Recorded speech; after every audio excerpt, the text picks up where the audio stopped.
From the pages of WCW Magazine, February 1992, we step into a critical turning point in the history of World Championship Wrestling. A time when Rick Rude arrived, Paul E. dangerously returned with vengeance, and the fallout from Halloween Havoc left the locker room and fans reeling. The issue opens with a holiday message from the editorial team, celebrating Starrcade 91, and promising the next issue will feature the year-end awards, including Wrestler and Rookie of the Year. But make no mistake, this issue is loaded with explosive content and storyline revelations. First, we begin with the biggest shocker of all, the reveal of Rick Rude as the mysterious WCW Halloween Phantom, managed by the reinstated Paul E. dangerously. After being banned from commentary, Paul E. manipulated his way back into WCW with legal managerial credentials, shocking the world by aligning with Rude to take down Sting. With Medusa now by his side, Paul E. promised to dismantle WCW brick by brick. The return is as much personal as professional. Jim Ross even notes that Paul E. is more dangerous than ever, backed now by a ruthless championship-level athlete. Meanwhile, Rick Steiner is picking a fight with Lex Luger, despite interference from Harley Race and Mr. Hughes. In an impromptu non-title match, Steiner pins the world champion clean in the center of the ring and takes out Hughes and Race afterward. This elevates Steiner instantly as a threat to the title and hints at deeper rifts ahead. Speaking of Luger, he's the subject of strong fan opinions throughout the issue. Some letters praise his skills and managerial alliance with Race, while others criticize him as an undeserving, egotistical champion hiding behind bodyguards. Brian Pillman earns his spotlight after winning the new World Light Heavyweight Championship at Halloween Havoc, defeating Richard Morton in a fast-paced tournament final. Japanese sensation Jushin Thunder Liger is already calling for a title match. Liger's international star power makes him a serious challenger, and WCW hints at an international rivalry that could elevate the division. The chaos continues in the Chamber of Horrors, one of the wildest matches in WCW history. Teams led by Sting and Cactus Jack brawl inside a massive steel cage filled with weapons, chains, poles, sticks, and finally the infamous chair of torture. In a bizarre twist, Cactus accidentally flips the switch on Abdullah the Butcher, thinking Rick Steiner was the victim. The result? Abdullah is shocked live during the pay-per-view and left smoking in the chair. It's horror, spectacle, and mayhem wrapped in one. Dustin Rhodes is on the rise, demanding a rematch with stunning Steve Austin after a time-limit draw for the TV title. Johnny B. Bad is mentioned too, earning praise for his athleticism despite a bloody nose from Jimmy Garvin. Meanwhile, the Young Pistols are being reprimanded for showing up late to events, disrespecting fellow talent, and earning fines. Their cocky attitude isn't winning fans or friends.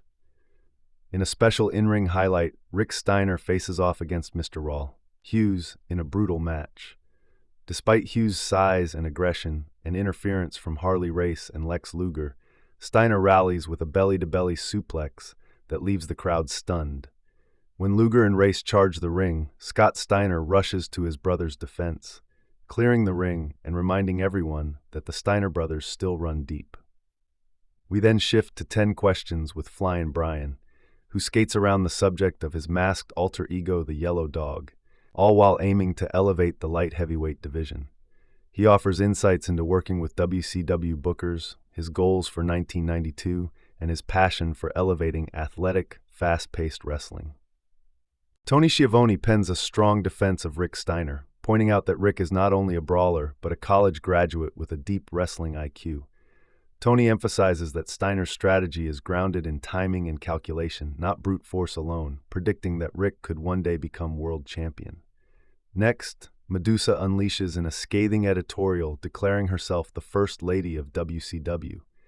She tears into Missy Hyatt, Alexandra York, and Lady Blossom, claiming all are nothing but window dressing.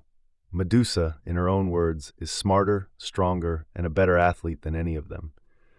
Her alliance with Paul E. and Rick Rude is one she claims will shift the entire company's balance of power. Gordon Soley's column focuses on Sting's evolution, from his early 1987 days with black face paint and power slams to his 1990 title reign. Soley praises Sting for balancing athleticism, charisma, and ring psychology, a champion who hasn't lost his integrity. Freddie Fargo, in his usual satirical fashion, claims Cactus Jack and Abdullah the Butcher have stolen the hearts of fans, replacing Sting as WCW's top attractions. Fargo mocks the Steiners, pushes for York Foundation dominance, and gives backhanded praise to Lex Luger, calling him a lock for Wrestler of the Year. The magazine also features WCW Pen Pals, a reader-submitted section connecting fans across the US, Canada, and the UK. There are heartfelt letters supporting Big Josh, Sting, the Freebirds, and speculations about who's behind the mysterious boxes sent to Sting. Some say it's Muta, others suggest Nikita Koloff, or even the Black Scorpion. Superstar Stat Pack features Scott Steiner, listing his height, weight, signature moves, favorite music, and movies. Scott looks forward to reuniting with Rick and reclaiming the World Tag Team titles.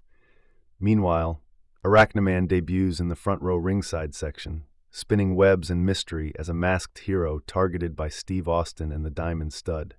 Elsewhere, PN News drops The Rap Before Christmas, a holiday-themed rhyme full of attitude and braggadocio.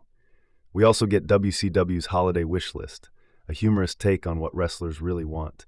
Medusa wants to be the only woman in WCW, Luger wants a cure for the Steiner line, and Paul E. wants more hair and money. Not necessarily in that order.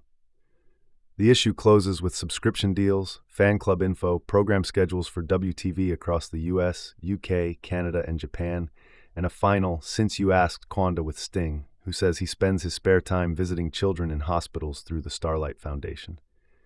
If this deep dive into betrayal, battles, title hunts, and shocking transformations gave you that old-school WCW thrill, then do what Rick Steiner would say. Hit hard and howl louder.